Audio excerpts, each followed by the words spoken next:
go ahead and get started. Well, good afternoon. My name is Jeff Alberts, and I'm one of the seed advisors here at Unity Seeds. Thank you very much for attending our second webinar of our In the Know series. Here at Unity Seeds, we work hard every day to provide top genetics and specific recommendations that make sense for each American farm. I believe you'll find value in the information our guest speaker will share today, and we'll be hearing from Dr. David Powell, Weed Science Manager for Growmark.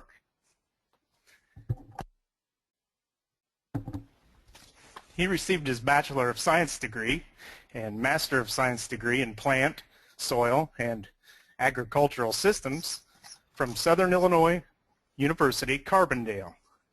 He earned his PhD in Plant, Soil, and Microbial Sciences from Michigan State University, where his research focused on the biology and management of multi-resistant Palmer amaranth. Glad to have you with us, Dr. Powell. I'll turn it over to you. Thank you very much. Good morning, everyone.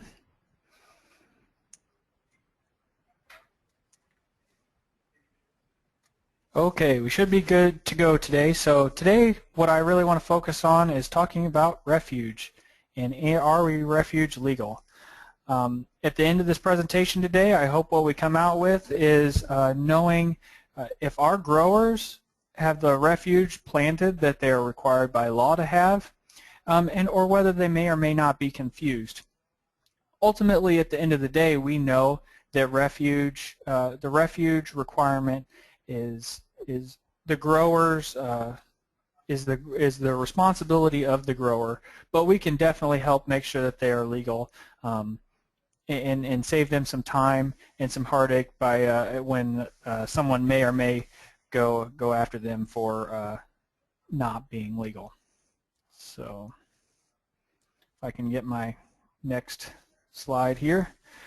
So first, before we go into refuge and if we're legal or not, we really need to know why we use our BT traits, because we only need refuge for our BT traits.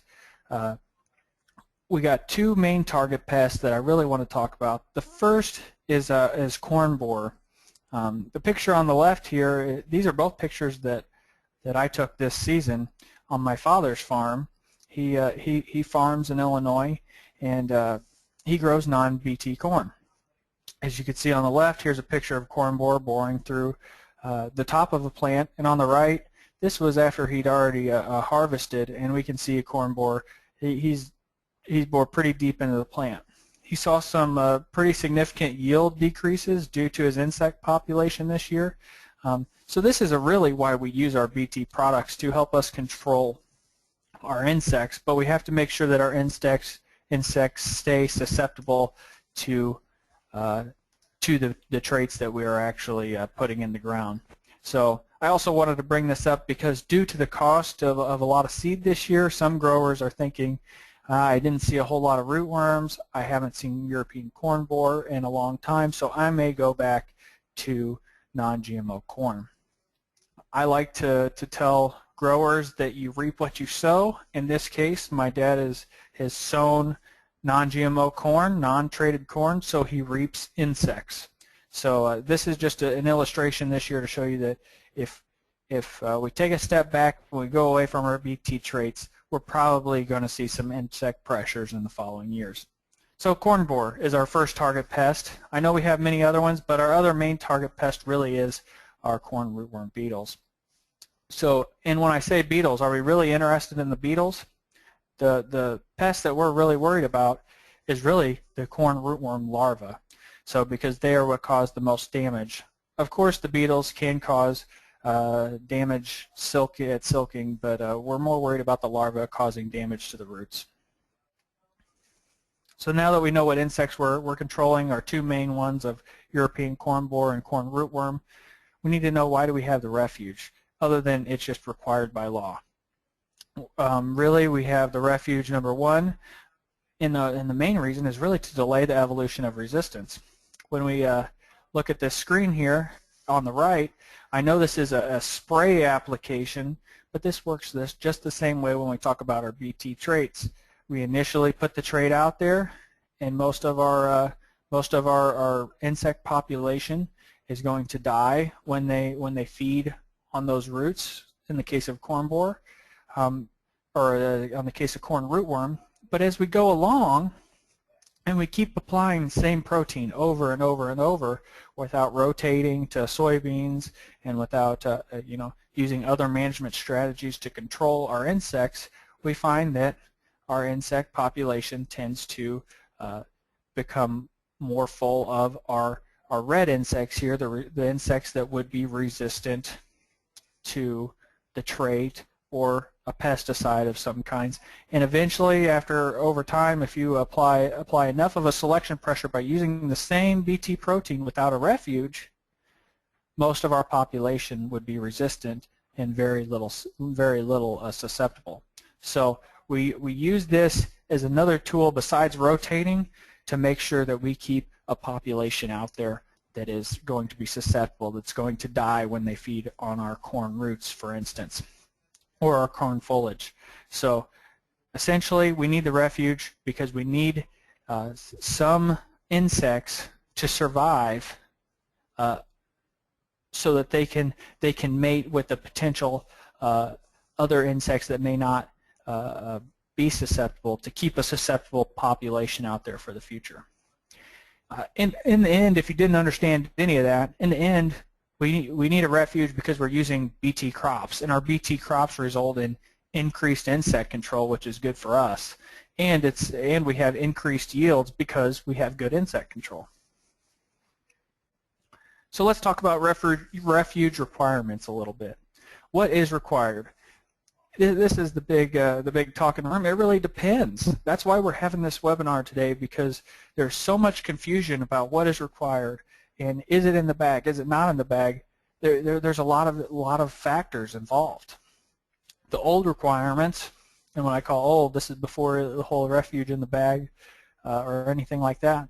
For our European corn borer, we had to have 20% of our corn planted to a refuge, so 80% could be traded, and our refuge had to be within a half a mile of the field that had the trait. So in this instance, you could have 80 acres of Bt corn, and within a half a mile, you needed to have 20 acres of your refuge.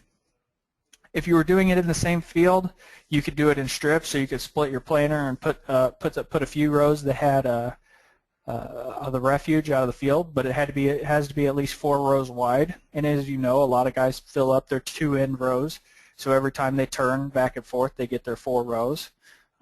The interesting thing that nobody talks about, it's really because we don't use a whole lot of Bt sprays, but we can't use a Bt spray if we have Bt corn in the field. That's just that's good resistance management strategies. And for corn rootworm, it's pretty much the same, but it's a little more stringent. We still used to need 20% refuge, but instead of being within a half mile, it has to be in the same field or in an adjacent field, because essentially we want those beetles to go back and forth between fields, and these beetles typically don't fly a half mile or more. And if we're planting them in the same field, again, we can use the same strips. We can plant 4, they have to be 4 rows together. The interesting part now with our corn rootworm is that when we use we can use a soil-applied insecticide, so something like a Force or an Aztec or whatever your soil-applied insecticide is of choice, you can use those on those strips that are refuge.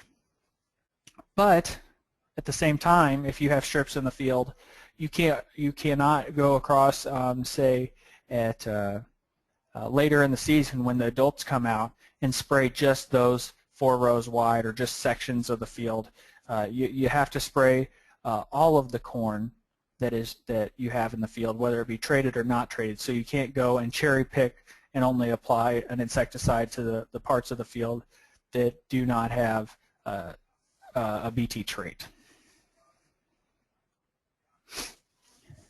So the next few slides here are gonna look like I'm picking on Pioneer a little bit, but I'm not really. I want to tell you first off, Pioneer is a great company. They have good offerings as well. They have good products, but they've sure made things pretty complicated. I actually heard a radio commercial yesterday on the radio that was talking about how simple they're making it. And I think that it's pretty difficult because I carry around, you're going to see in a couple slides, I carry one of these slides around with me so that I know exactly what Pioneer, what's planted on that acre when a grower tells me. So they have lots of different brands. Their first brand is Optimum. We need to know what that means. That just essentially means that it's a biotech trait. It's a BT crop. Lots of times you'll see Acre Max. That means that it's a refuge in the bag offering. There's also Intersect, which means that you have to have a structured refuge. And then there's Trisect, which again is another structured refuge. And then Leptra, we're just starting to see that, and we're going to see that a lot more in the future. So in a lot of times you'll see Optimum followed by one of these other 4 brands, so Acre Max, Intersect, or Trisect, or Leptra. So here's an examples down on the bottom. Here's Optimum. And look at all the different Acre Maxes we have. We have 1, 2, 3, 4, 5 different Optimum Acre Maxes. To me, that just seems pretty difficult in itself because there's 5 brands up here that we have to remember. Now there's 5 different Optimum Acre Maxes. And this is before you add your hybrid. So think of if Pioneer has 10 hybrids that all have these Optimum Acre Max, they could have these possible trait combinations. That becomes pretty hard to understand. I mean, there's 50 different options right there in the Acre Max. Then let alone if we get into some Intersects or some Trisects or some Vipteras or even Duracade, there are just a lot of options out there, and that's part of the confusion with these products. So before you freak out, this is a really big slide, but we're going to go through this step by step, and we're going to make this pretty easy. I just want to show you that we have made this slide, and here's what I carry around with me, especially when I go out to the field and I have a question about what's been planted. So anything here in red, the red lines, these are, our Genuity. These are our Monsanto traits, our Monsantos. The green here, these are all the different Pioneer offerings, and so again you can see they take up the majority of the slide. And then the blue here, these are all Syngenta offerings as well. So I like to look at these not by what just has a refuge, because yeah, we have some double pros, we have some just above ground traits that are refuge in the bag, all the way up to above ground, below ground offerings that are refuge in the bag, and then we have our full-blown smart stacks that are refuge in the bag. I like to look at these based on the traits they have and how they compare against each other. So that's why we've organized this slide like this. And if we start at the very top, these are what you would consider your smart stack options. Of course, there's only one real smart stack. You have your Genuity smart stacks, refuge in bag complete.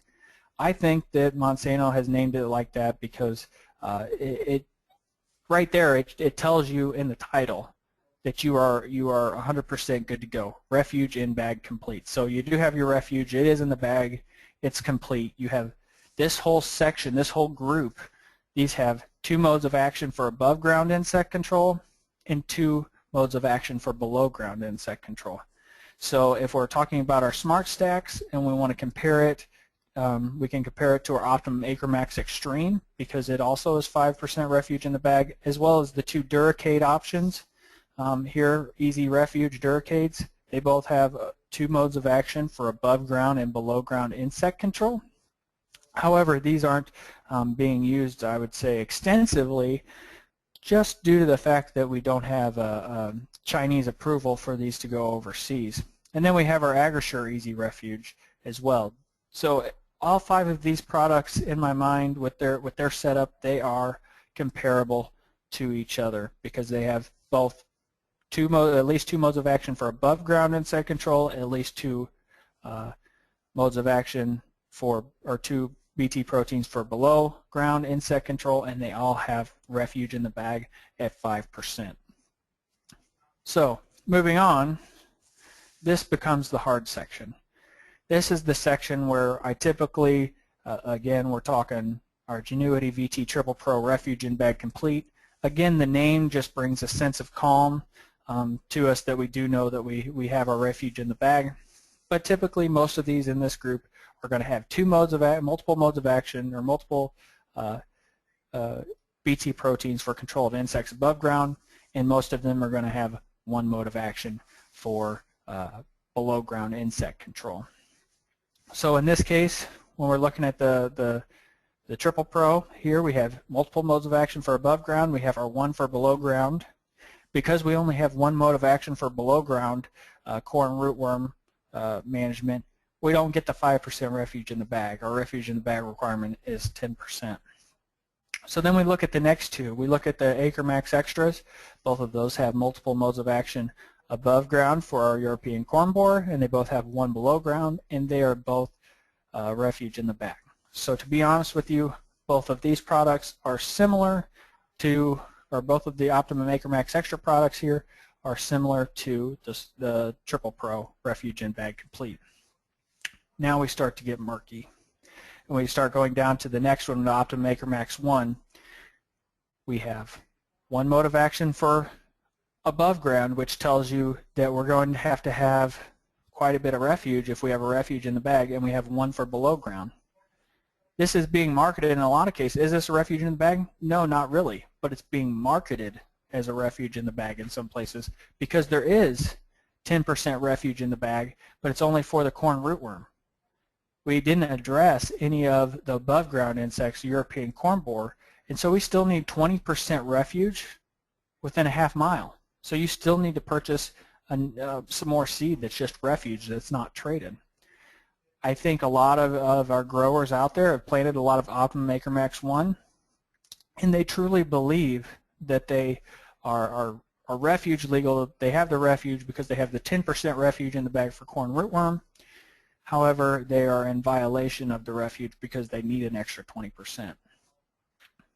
Then we go down to our Intersect here. This is a really weird one because it has our Optimum Intersect Extreme because we have two modes of action for above ground, two for below ground. But if you remember what intersect means, it means you still have to have a structured refuge. So this is essentially, if they would have put 5% refuge in this, this bag, they would have had the refuge in the bag. Looking at the next one down here, actually the next four, it doesn't really matter. They have above ground insect control and they have below ground insect control here, but they do need that 20% refuge in that field or adjacent to that field, and that's because they did not put any, they only have one below ground Bt protein for corn rootworm control. And then we have a couple here that are for rootworm only, and so they are truly refuge in the bag as well, but they do offer no above ground insect control. And finally, we're just done with the Pioneer traits in this central stack here. So this just shows you how complex this can be. I feel that a lot of times in being in the field, lots of times we'll see some Optimum Intersect Extreme that are being sold as refuge in the bag, while they still only need the low requirement of 5% refuge in the field or in an adjacent field. It's not in the bag, so they still need to plant that. And then a lot of Optimum Acre Max 1, I feel, is a lot of growers have think that they're doing the right thing and think that they have refuge in the bag. They only have the refuge for the corn rootworm, so they still need 20% for the European corn borer.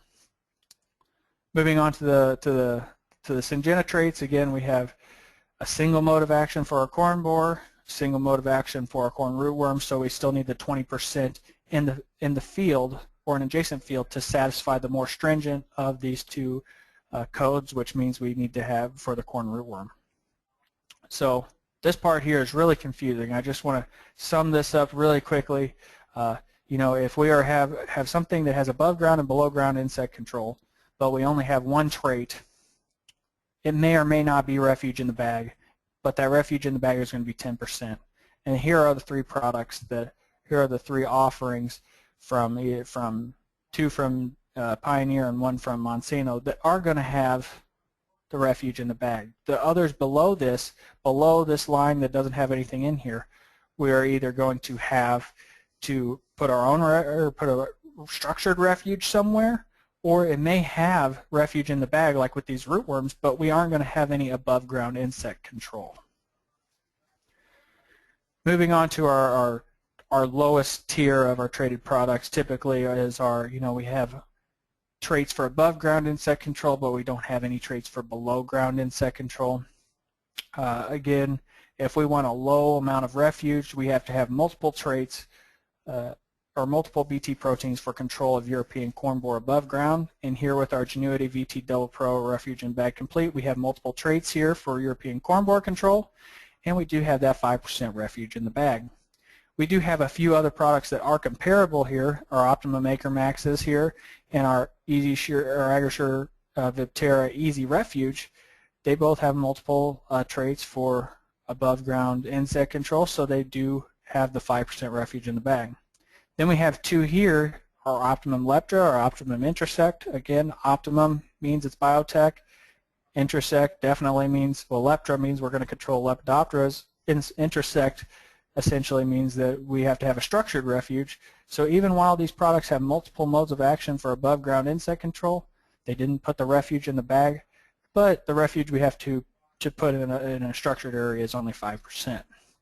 The rest of these products here only have one mode of action for a European corn borer, which means they have to have 20% refuge, and they didn't put that refuge in the bag, so they have to have a structured refuge within a half mile. So overall, when I look at this with the Monsanto products and the Monsanto licensees, generally you can feel pretty confident that if it says refuge in the bag, you do not have to do anything else. Sometimes, as well as with Syngenta, if you see easy refuge, generally you are good to go. You do not have to worry about additional structured refuge. The concern really is with Pioneer, and do we need it, do we not? And I would be very concerned for your growers that may not have all their ducks in a row, and it becomes very difficult sometimes with Pioneer because some of our Acre Maxes do have refuge in the bag, some of our Acre Maxes do not. And I think in some cases we're even being sold the Optimum Intersects and they believe they have refuge in the bag when indeed they do not. So that's the watch out. This is the main slide that that I would be concerned about knowing. Like I said, I carry this around with me. Feel free to, once this is recorded, to take a look, and you can probably cut this out and get this for yourself, because I feel that it's a pretty valuable tool to take to a grower. So real quickly, since I have a little bit of time, I would like to talk about our current issues that are facing insect management. And really, the one that I'm not going to mention really is, I hope you guys heard the news that we do have a fall armyworm that is resistant to our BT traits. That was just confirmed this season, and that is in the Carolinas. So just think about that for a second, that we could see fall armyworm that are resistant to BT proteins in our area eventually. While we don't have any resistant European corn borer, resistance really is a big issue with our corn rootworms. So, and we don't have a whole lot of options. That's one of the main issues. Here are our proteins that we have. We have our Cry3BB1, which is our Monsanto Triple Pro protein. We have our MCry3A protein, which is our AgriSure protein. We have our Cry3435AB1, which is our Herculex protein used in a lot of Pioneer. And then we have our Duracade protein, which is the newest one, our eCry3.1A. Again, this is a very good product, but it has not gained as much traction, even though Syngenta has their Right to Grow campaign with Viptera and Duracade. Just hasn't gained as much traction just because it's not approved overseas yet, especially in China. So we're not seeing a whole lot of this being planted, not nearly as much as Syngenta would like, at least. We do know for sure Monsanto is confirming that we do have Cry3BB1 resistance, so we have resistance to their protein. We found out recently that we also have cross resistance. So if we get resistance to this protein, we automatically get resistance to this protein. So we have two proteins where we could see resistance, and we don't have very many options.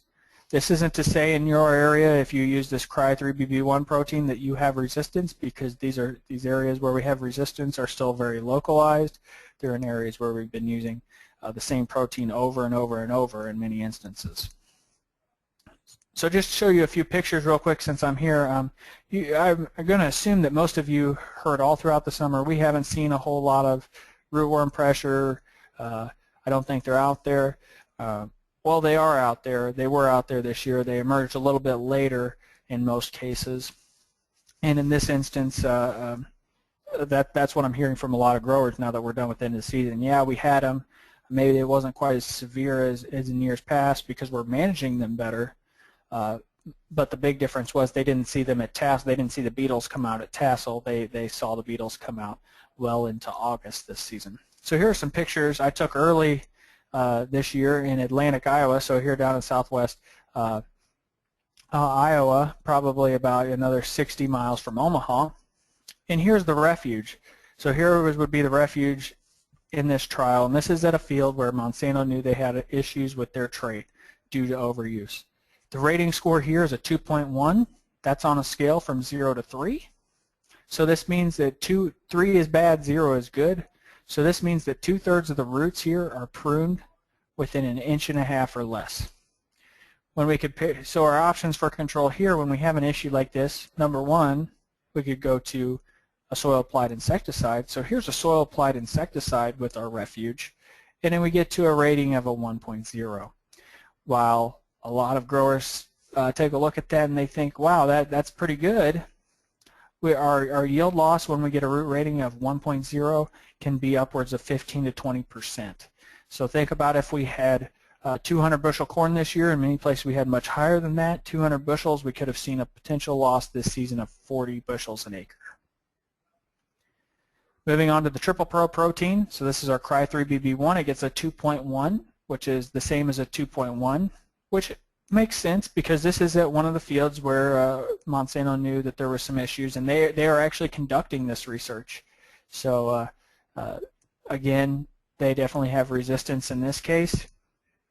We also have some protein where we have a performance inquiry for you guys that are in Pennsylvania. There's the first performance inquiry probably in Pennsylvania, and we'll see if we really have resistance or not in the future. AgriSure 2.1 is the same as a 2.1. We don't have any differences. You can see the root mass doesn't look very good here either.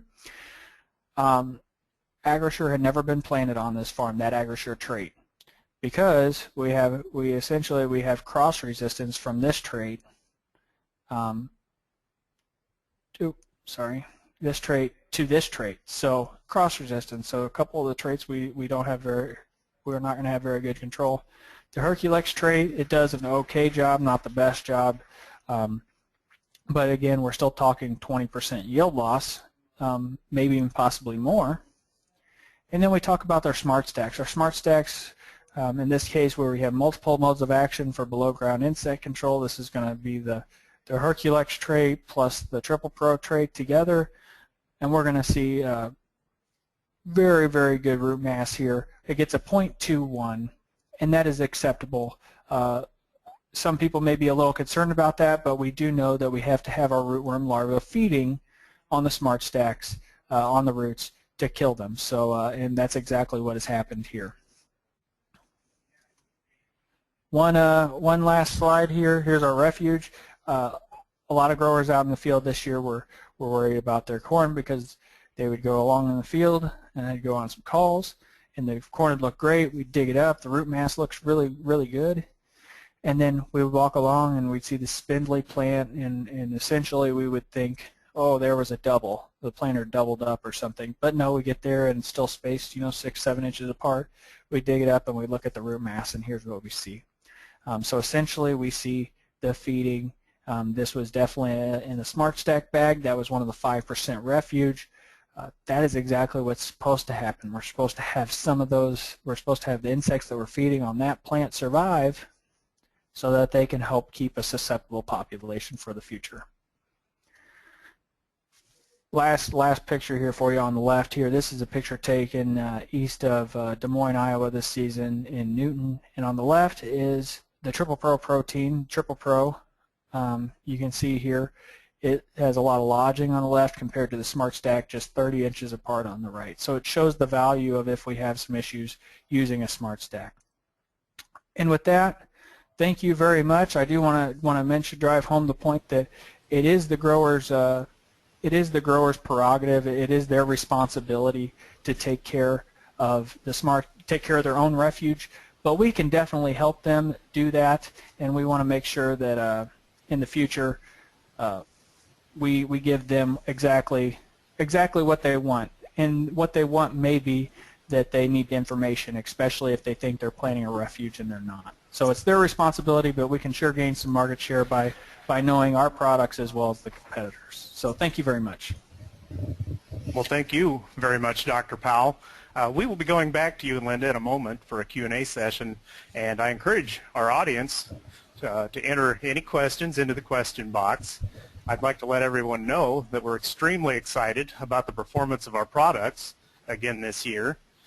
This year, Unity Beans had a remarkable season in first trials, and a couple highlights would include winning outright in the Howe, Indiana first trial by yielding in excess of 90 bushel per acre with our 3031 Roundup Ready 2 variety, and 3303 Roundup Ready 2 yielded over 82 bushel in the Wolcott, Indiana first trial.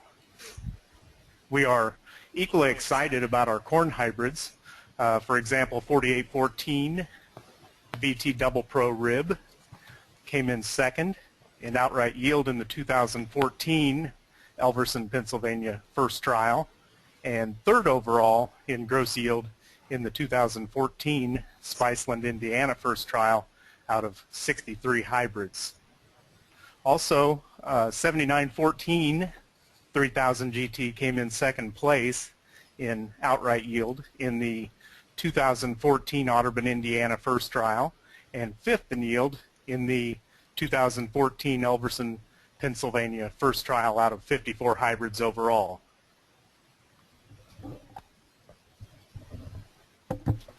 $55.12 Smart Stack Refuge in a Bag has been providing more income for Unity Seeds growers for years. For example, 5512 came in second overall out of 63 in Audubon, Indiana in the drought year of 2012. In 2013, 5512 yielded over 310 bushel per acre in the Greensburg, Indiana first trial. That placed third in outright yield, and then placed fifth out of 63 hybrids based on outright yield in that same Greensburg, Indiana first trial in 2014. As you can see, 5512 is a very consistent yielder in wet and dry years. Linda, what questions do we have? Okay, I'm looking here to see if any of the audience or the attendees have any questions for our guest speaker, Dr. David Powell. Okay, here we go.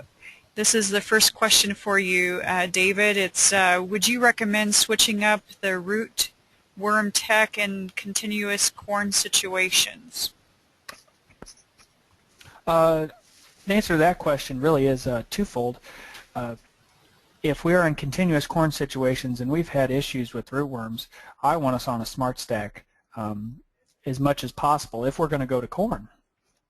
And if we're not going to go to corn, that would be the best option, because even though we have the rootworm variant out there, it isn't nearly as widespread as our rootworm problem we're going to see on corn acres. So if you can switch to some Unity beans, you're probably going to cut your rootworm population down by quite a bit. If you're going to go to corn, you definitely want to have multiple insect traits for below ground insect control for your rootworm management. And in some cases, while it may not be the best resistance management strategy to add an insecticide to the smart stacks population, that may be what you ultimately have to do for yield retention. But again, if it gets to that point, we would much rather you switch out, plant beans for one season, and then come back to corn. Okay, real good. I don't see any other questions from the attendees for today. So with that said, I'm going to turn it back over to you, Jeff. Okay, well, thank you again, Dr. Powell, for all your valuable information. It's important that growers keep in mind that planting refuge is required and necessary for insect management. Staying refuge legal should be a top priority and is ultimately the responsibility of the grower. Make sure you know what you're getting because many of the trade options sound similar.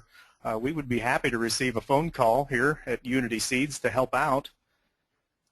Please join us December 10 for our next webinar entitled Nitrogen Management in Today's Environment, presented by Dr. Howard Brown.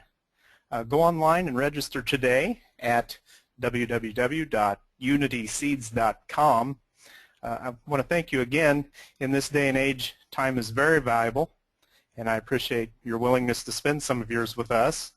I hope the information will be helpful as you make your plans for the 2015 planting season. Remember to call one of our seed advisors at 800-338-4558 for seed recommendations or refuge compliance questions. And be sure to plant Unity seeds for top value in your 2015 seed investment. Thank you.